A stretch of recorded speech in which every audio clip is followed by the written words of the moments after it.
my fellow warriors, boy Meckanimal, and today I'm here to break some news. Well, it's old news actually. I fucked up my elbow, not so fucked up.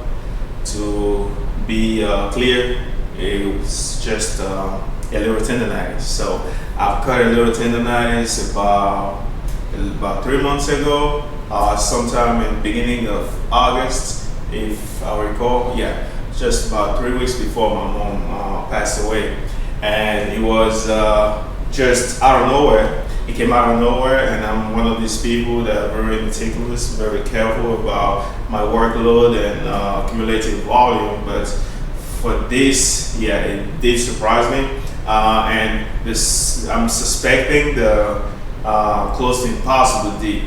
So at least I learned from the experience that I have to stay away from that movement, and it is like a killer movement. And the problem is I didn't see it coming. I was able to handle it, but it looks like it's just the cumulative fatigue of 6 weeks or to eight weeks has just settled, and just from one day of no pain at all to the second day, I start feeling some discomfort, and even the muscle up. When performing a muscle up, I could feel it because of the closed angle that you have in the transition of the movement, during the transition of the movement. So yeah, that's about beginning of August, mid-August, I start feeling it, because the whole summer I worked on Impossible Deep. I made some tremendous progress, but I guess I really hammered it hard, and it's just a side effect of training that skill. And I know I did go about things right.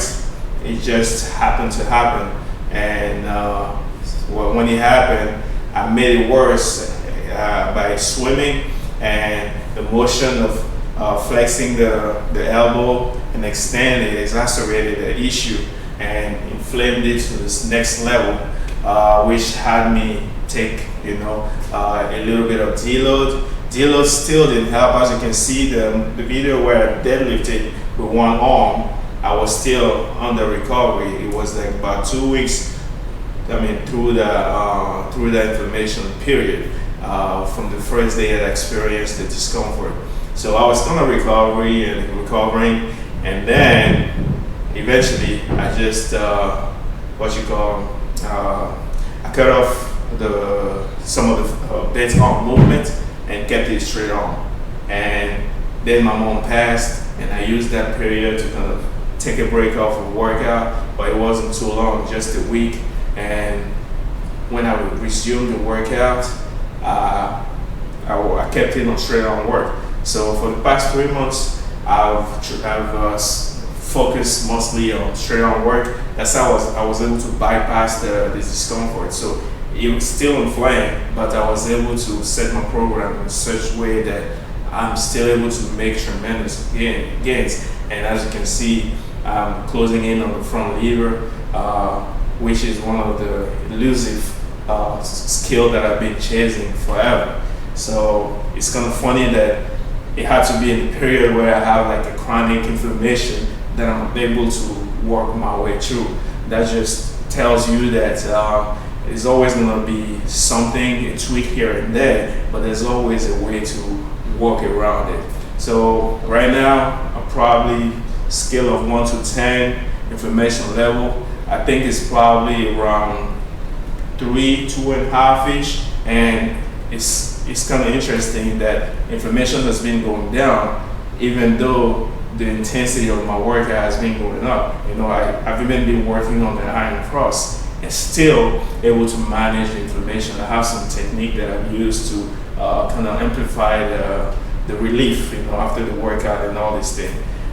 Yeah, that's about it. So just something I needed to share. A lot of time people keep abstain from sharing those kind of information because in this industry, everybody's trying to portray themselves as a Superman, and I know for sure from insiders that some of these celebrities and superstar, whether it's in the calisthenics world or the bodybuilding world, once they get injured, they don't disclose the information, and just all of a sudden you start seeing like a discrepancy in the type of content or workout at the show, or they just disappear, they cut it off, and people usually wonder what's going on. Maybe he's taking a break and stuff like that. A lot of time they get injured and they just don't want to look weak or to appear, what you call them, vulnerable. They want to keep that shell of superhuman out there, which is not the case. You're gonna get injured. It's just a matter of how bad you get injured. That's what you want to minimize.